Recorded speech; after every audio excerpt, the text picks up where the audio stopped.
Salut les talkers, j'espère que vous allez bien, que vous avez passé un super week-end. Aujourd'hui on se retrouve pour le 4e épisode de Crème Liftée.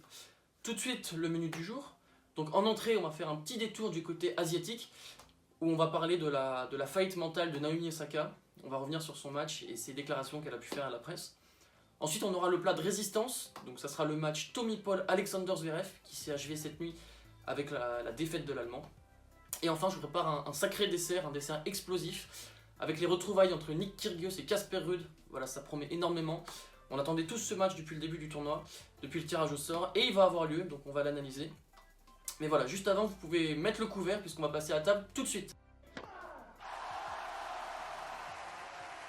Alors comme je vous disais, en entrée, on va revenir sur la polémique malheureusement du tournoi, le match entre Naomi Osaka et Kudermetova. Alors je vais vous faire tout de suite un petit topo des lieux. Donc comme vous savez, Osaka est une joueuse assez instable mentalement. L'année dernière, elle a souffert d'une grande détresse psychologique. On l'avait vu craquer en conférence de presse à l'US Open où elle avait pleuré. Roland Garros, elle n'avait pas accepté de répondre aux questions des journalistes. Elle refusait de parler à la presse. Et elle s'était retirée du tournoi, elle était en pleurs assez régulièrement. Et là, elle était revenue justement à Indian Wells, un tournoi où elle a de super sensations. C'est là où elle a gagné son premier titre en 2018. Elle nous disait qu'elle était en forme, qu'elle voulait jouer longtemps cette année. Et elle était simplement menée 3-0 dans le premier set contre Kudermetova. Et elle a entendu une spectatrice l'insulter, lui dire qu'en substance tu es nul. Mais on n'a pas bien entendu car le son était assez inaudible. Et on a vu Osaka tout de suite pleurer, qui a lutté pendant tout le match pour essayer de jouer, pas pour gagner mais plutôt pour essayer de jouer, qui a fait appel à l'arbitre, à la superviseuse, pour essayer d'exclure justement la spectatrice, un petit peu à la manière de ce qui se fait en NBA. La spectatrice n'est pas sortie, Osaka malheureusement a souffert pendant tout le match, n'a pas pu vraiment jouer comme elle le souhaitait. Et alors en fait on a assisté à quelque chose d'étonnant à la fin du match, c'est que Osaka a attendu l'interview traditionnelle d'après-match, donc l'interview du vainqueur, donc qui était Kudermetova.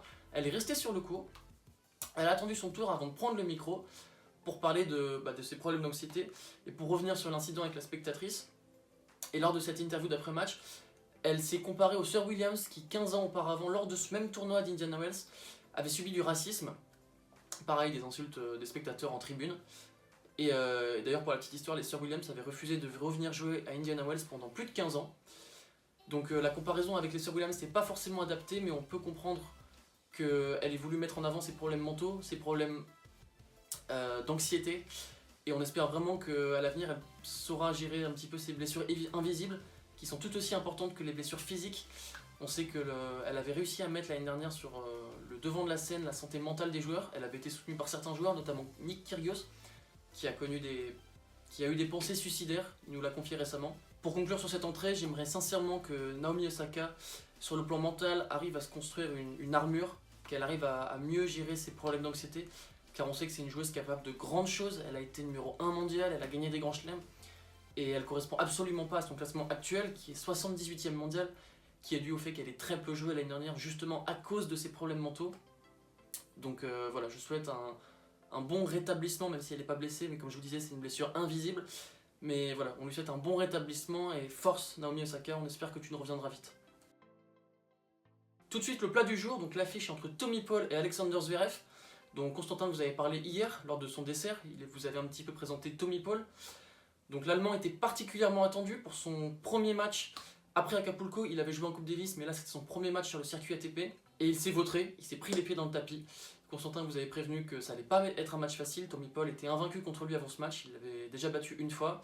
Ça se confirme, Tommy Paul est un joueur qui ne réussit pas, Alexander Zverev. Sur le plan mental, simplement, quelque chose de positif pour Zverev, c'est qu'il n'a trahi aucun signe de nervosité, alors que pourtant il a servi pour mener 5-2 dans le 3ème set. Il aurait pu casser des raquettes, taper la chaise d'un arbitre, mais bon, on n'y reviendra pas, on en est déjà revenu en long, en large et en travers. Mais pour rentrer un petit peu dans le détail de ce match, c'est vraiment Tommy Paul qui a eu les réponses, il a su s'adapter son jeu. Je l'ai trouvé très intéressant, notamment côté retour, il a balancé des menaces en retour, des missiles, donc il agressait vraiment Zverev sur sa seconde balle.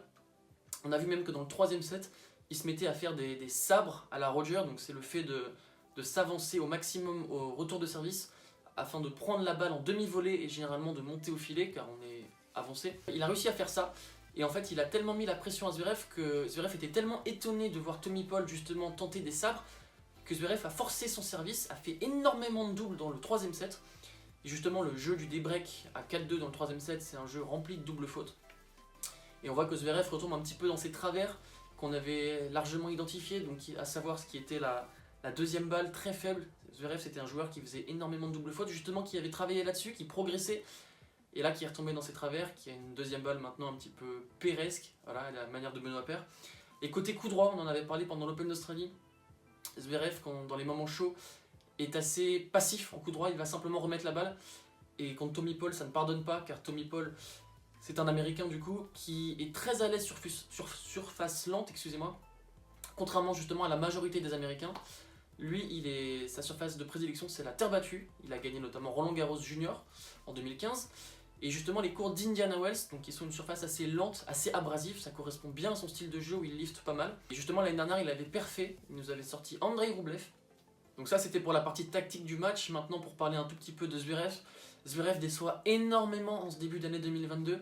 Il y en a beaucoup, moi y compris, qui l'avaient mis en favori pour gagner l'Open d'Australie. J'étais convaincu qu'il gagnerait l'Open d'Australie, que ça serait son moment. Il s'est vautré contre Shapovalov, un match affreux, cataclysmique, avec énormément de doubles fautes. Et au-delà de son coup de sang à Acapulco, on voit qu'il a toujours pas gagné de titre. Il a fait une finale à Montpellier où il a perdu de manière assez surprenante contre Bublik. Et voilà, il n'a pas encore de victoire référence cette année. Il gagne assez peu de matchs. Il nous a montré que mentalement il était assez instable. Donc on espère que sur la saison sur terre battue, il reviendra à son meilleur niveau. Il a des points à défendre. Il avait notamment gagné Madrid l'année dernière. Une demi à Roland Garros aussi également. Donc la terre, c'est une surface qu'il apprécie plutôt. Donc voilà, j'espère sincèrement qu'il reviendra à un bon niveau, qu'il se mêlera à la lutte pour la place de numéro 1 mondial et pourquoi pas pour des grands chelems. Car la saison de tennis se nourrit justement du fait d'avoir plein de meilleurs joueurs à leur meilleur niveau. Donc ça serait bien pour le tennis que Zverev se retrouve un petit peu sa lancée de la deuxième partie de saison l'année dernière. Et alors maintenant on passe tout de suite au dessert. Donc le dessert, comme je vous le disais, c'est une affiche qui fait saliver, qu'on attendait particulièrement, moi en tout cas, depuis le tirage au sort, on avait vu que c'était une affiche explosive, elle va avoir lieu. Donc ça va être les retrouvailles entre Nick Kyrgios et Casper Ruud. Ces deux joueurs qui se détestent, je pèse mes mots. Je vais vous montrer des photos, mais ils se sont assez clashés justement par réseaux sociaux. Pour la petite histoire, on va revenir un petit peu sur leur historique. Ils se sont joués une seule fois, avec une victoire de Ruud qui avait eu lieu par forfait, car c'était un match à Rome, où Nick Kyrgios avait un petit peu dégoupillé. Il y avait un set partout, et puis à un moment, il y a une décision de l'arbitre qui ne lui a pas plu. Il a jeté la chaise sur laquelle il était assis sur le court, pas sur la bille cette fois, et il a été disqualifié. Et en fait, suite à ce match, Ruud a particulièrement célébré sa victoire comme s'il avait gagné normalement. Ça n'a pas du tout plu à Kyrgios, qui a mis des commentaires sur les réseaux sociaux en disant si tu as quelque chose à me dire, à célébrer, fais-le en face de moi, n'attends pas que je sois sorti du cours. Par ailleurs, Kyrgios reproche à Ruud d'avoir d'excellents résultats sur terre battue. La terre battue qui est une surface que Nick Kyrgios n'apprécie vraiment pas du tout. Il ne joue plus Roland depuis plusieurs années à cause de cette raison. A l'inverse, Ruud performe excellemment bien sur cette surface. Il a gagné 7 titres, 6 sur terre battue, à l'exception notable de San Diego, et 6-250. Et c'est justement là le problème identifié par Kyrgios. Kyrgios dit que Ruud vole des points aux autres joueurs du circuit en gagnant des petits tournois en ne battant personne. Donc Kyrgios a attaqué un petit peu gratuitement Ruud sur les réseaux sociaux, ce que Ruud n'a évidemment pas apprécié. Il lui a répondu à l'issue de son triplé assez marquant l'année dernière, où Ruud avait gagné Bastad, Gstaad et Kitzbühel, donc 3 tournois en 3 semaines. Et Ruud avait répondu « Moi en 3 semaines je gagne 3 tournois, lui cet imbécile il reste à la maison ». Il n'avait pas forcément tort. Donc voilà, les retrouvailles s'annoncent explosives. Ruud est de plus en plus à l'aise sur dur.